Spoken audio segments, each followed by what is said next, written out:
গোৱালপাৰা জিলাত ৰাভা হাছং নিৰ্বাচনৰ প্ৰচাৰত অংশ ল'বলৈ মই দুধনৈত আহিছিলোঁ।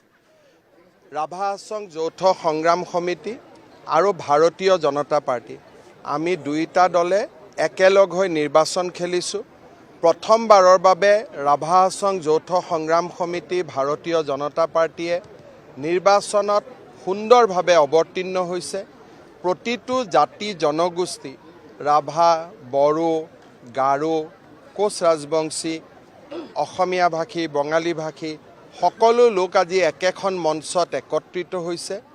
মই নিশ্চিতভাৱে বিশ্বাস কৰোঁ যে আমাৰ সভাপতি দিলীপ শইকীয়া আৰু ৰাভা হাছং স্বায়ত্তশাসিত পৰিষদৰ মুখ্য কাৰ্যবাহী সদস্য টংকেশ্বৰ ৰাভাৰ নেতৃত্বত আমি বিপুল ভোটত বিজয়ী হ'ম। ইতিমধ্যে তিনিটা সমষ্টিত আমি বিনা প্ৰতিদ্বন্দ্বিতাৰে নিৰ্বাচিত হৈছোঁ আৰু নিৰ্বাচন হ'বলগীয়া ৩৩টা সমষ্টিটো আমি চমকপ্ৰদ সাফল্য লাভ কৰিবলৈ সক্ষম হ'ম। ৰাভা হাছং এলেকাৰ যিখিনি জনসাধাৰণ আছে তেওঁলোকৰ জাতি মাতি ভিত্তিত ছেভ আছে, কিন্তু এলেকাৰ বাহিৰৰ কিছু সংকট আছে, কি ক'ব? চাওক, গোৱালপাৰা জিলাৰ ৰাইজৰ বাবে যথেষ্টখিনি সমস্যা আছে।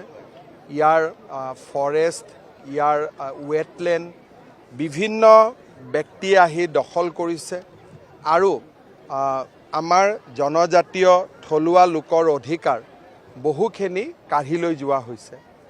আমি ৰাভা হাছং স্বায়ত্তশাসিত পৰিষদক এটা সাংবিধানিক স্বীকৃতি দিব বিচাৰোঁ যাতে তেওঁলোকে নিজৰ মাটি বাৰী ৰাখিব পাৰে আৰু ৰাভা হাছং স্বায়ত্তশাসিত পৰিষদৰ বাহিৰৰ অঞ্চলবিলাকতো যোৱা 5 বছৰত আমি যথেষ্ট কাম কৰিছোঁ। 4 বছৰত বহুবিলাক এভিকশ্যন হৈছে, নতুন মানুহ অহা এক প্ৰকাৰ বন্ধ হৈছে। মই ভাবোঁ যে আমি এনেকৈ কাম কৰি গৈ থাকিলে অসমখনক আমি সুৰক্ষিত কৰিব পাৰিম। চাওক, কংগ্ৰেছে ৰাভা হাছং স্বায়ত্তশাসিত পৰিষদত 1995ত চুক্তি হৈছিলে। 2013লৈকে তেওঁলোকে নিৰ্বাচনেই নকৰিলে। হাইকোৰ্ট গৈ নিৰ্বাচন কৰিবলগীয়া হ'ল। 24জন লোকক গুলীয়াই হত্যা কৰা হৈছিল। কিন্তু আজি আপোনালোকে বিজেপি দলত চাওক যে পঞ্চায়ত ইলেকশ্যনৰ আগতেই মই ৰাভা হাছঙৰ নিৰ্বাচন পাতি দিছোঁ। তাৰমানে বিজেপি জনজাতীয় লোকসকলৰ অধিকাৰৰ কাৰণে আমি কিমান সচেতন। মোকো কৈছিলে যে পঞ্চায়তৰ পিছত পাতোঁ ৰাভা হাছং। মই বোলো নহয়, মই এদিনৰ কাৰণেও চৰকাৰী অফিচাৰ নবহাওঁ।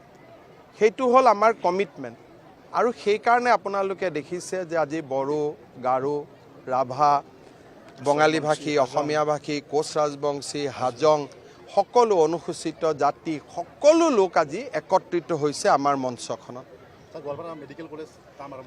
গোৱালপাৰা মেডিকেল কলেজৰ কাম মই এই বছৰতে আৰম্ভ কৰিম আৰু ইতিমধ্যে জিলা অসামৰিক হস্পিটেলখন আমি শ্বহীদ নিধানুৰাম ৰাজবংশীৰ নামত উৎসৰ্গিত কৰিছোঁ। পঞ্চায়ত নিৰ্বাচনটো যিহেতু ইয়াতো হ'ব, তাৰপিছতে তাৰ লগতে 2026ৰ নিৰ্বাচন আছে। ৰাভা হাছং স্বায়ত্তশাসিত পৰিষদৰ অন্তৰ্গত যিকেইটা সমষ্টি আছে সেইকেইটা সমষ্টিৰ কেনেকুৱা হ'ব? আমাৰ ৰাভা হাছঙৰ লগত আমাৰ এটা বহুদিনীয়া সিদ্ধান্ত আছে যে MLA ইলেকশ্যনত আৰু MP ইলেকশ্যনত বিজেপিক তেওঁলোকে সমৰ্থন কৰে। পদুমৰ চিন থাকে। কেতিয়াবা ৰাভাৰ পৰাও আমি তেওঁলোকৰ বিষয়ববীয়াসকলক বিজেপিত টিকট দিওঁ। আমাৰ এইটো এটা বহুদিনীয়া সিদ্ধান্ত আছে যে বিধানসভা, লোকসভাত বিজেপি আৰু আন নিৰ্বাচনবিলাকত TV চিনতো ইলেকশ্যন খেলা যায়। সেইকাৰণে আমাৰ আৰু টংকেশ্বৰ ৰাভাত আমাৰ বুজাবুজি বিজেপিৰ লগত ময়ো যোগদান কৰাৰ বহুত আগত। এইটো আটাইতকৈ পুৰণা বুজাবুজি আৰু এই বুজাবুজিটো আজিও অক্ষুণ্ণ আছে আৰু ভৱিষ্যতে অক্ষুণ্ণ থাকিব। লাহে লাহে চাওক, প্ৰথমতে ইয়াত এটাও নাছিলে, এতিয়াতো বকো এক প্ৰকাৰ উদ্ধাৰ হ'ল, পশ্চিম গোৱালপাৰা উদ্ধাৰ হ'ল, দুধনৈ সুৰক্ষিত হ'ল। গতিকে এজন মানুহে যিমান কোবাব পাৰি সিমানে কোবাব পাৰিম। গতিকে 4 বছৰত যিমান কৰিব পাৰি সিমান কৰিছোঁ। মাজে মাজেতো মোক বেয়াও পাই যায় দিলুৱাৰৰ এগেইনষ্টত যুঁজি থকাৰ কাৰণে, কিন্তু আমিতো ক'তো হাৰ মানা নাই। য'তে ক'ৰবাত দিলুৱাৰ পাইছোঁ, ক'ৰবাত কিবা পাইছোঁ, যোনে বেয়া কাম কৰিছে সমালোচনাৰ মাজতো আমি আমাৰ কাম কৰি গৈ আছোঁ। ক'তো জিৰণি লোৱাই নাই যাতে জাতি মাটি ভেটি সুৰক্ষিত আমি কৰিব পাৰোঁ। কিন্তু এইটো ঠিক, আজি আমাৰ বাবে আটাইতকৈ আনন্দিতৰ কথা যে অসমৰ ইছলাম ধৰ্মী সমাজখনেও আজি বিজেপিক বুজি পাইছে। চামুগুৰিৰ ইলেকশ্যনৰ ৰিজাল্টে কি প্ৰমাণ কৰে যে সকলোৱে বুজি পাইছে যে এওঁলোকে ভালৰ লগত ভালেই থাকিব আৰু ভালৰ লগত কোনো অসুবিধা নাই। আমাৰ অসুবিধা কাৰ লগত? ভুৱা সাংবাদিক। আমাৰ অসুবিধা কাৰ লগত? ড্ৰাগছ বেপাৰী। আমাৰ অসুবিধা কাৰ লগত? কোনোবাই মাটি দখল কৰে, কোনোবাই আমাৰ ছোৱালীক লাভ জেহাদ কৰে, তেতিয়াহে আমাৰ অসুবিধা। নহ'লেতো চবেই অৰুণোদয়, চবেই মহিলা উদ্যমিতা, চবেই নিযুত মইনা। আমিতো সবকা সাথ সবকা বিকাশ। অখিল গগৈয়ে আজি তেওঁ সংবাদ মেল দিছে আৰু অৰুণোদয়ৰ কথা কৈছে যে অৰুণোদয়ত কিছুমান পাবলগীয়া মানুহে নাই পোৱা। প্ৰথম এইটোৱে যে মই অখিল গগৈ ডাঙৰীয়াক ধন্যবাদ জনাইছোঁ যে তেওঁ অৰুণোদয় আঁচনিটোক সমৰ্থন কৰিছে। আৰু যিসকল দুখীয়া মানুহে পোৱা নাই তালিকাখন ডিচিক দিলেই হ'ল। আজি ঘিবলি ষ্টুডিঅ' বুলি সকলোৱে আপোনালোকে ব্যৱহাৰ কৰিছে। এইটো এটা নতুন ট্ৰেণ্ড হয়, ট্ৰেণ্ডি হৈ থাকিব লাগে য়ং জেনেৰেশ্যনৰ লগত। গতিকে Ghibli is a new trend. গতিকে আমি ট্ৰেণ্ডৰ লগত যাব লাগে যাতে ইউথেও সদায় আমাৰ লগত কানেক্ট হৈ থাকিব পাৰে। চাওক, মই কাৰো বিৰুদ্ধে ব্যৱস্থা লোৱাৰ পক্ষপাতি নহয়। মোৰ কথাটো হ'ল যে সাংবাদিকতাটো এটা পবিত্ৰ বৃত্তি, ইয়াৰ লগত মিক্স হ'ব নালাগে, ইমানেই কথা, বাকীটো একো কথা নাই। যদি আমি সকলোৱে নিজৰ নিজৰ দায়িত্ব পালন কৰোঁ, মোৰ বিৰুদ্ধে আজিৰ পৰা লিখা নহয়, 2001 চনত মই মন্ত্ৰী হোৱা দিনাৰ পৰাই মোৰ বিৰুদ্ধে লিখি আছে। কিন্তু মোৰ বিৰুদ্ধে লিখা সাংবাদিকৰ ঘৰতো মই নিজে যাওঁ। বেমাৰ আজাৰ হ'লে তেওঁলোকৰ লগত থাকোঁ, ঘৰৰ বিপদ হ'লে তেওঁলোকৰ লগত থাকিব চেষ্টা কৰোঁ।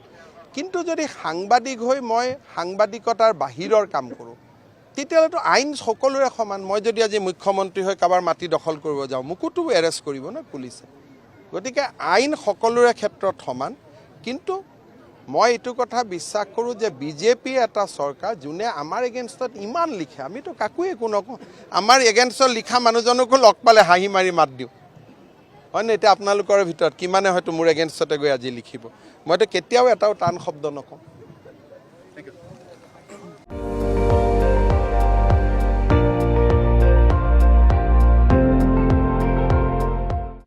আপুনি চাই আছে ND24, সৰ্বশ্ৰেষ্ঠ নহয় সৰ্বোত্তমৰ দৌৰ।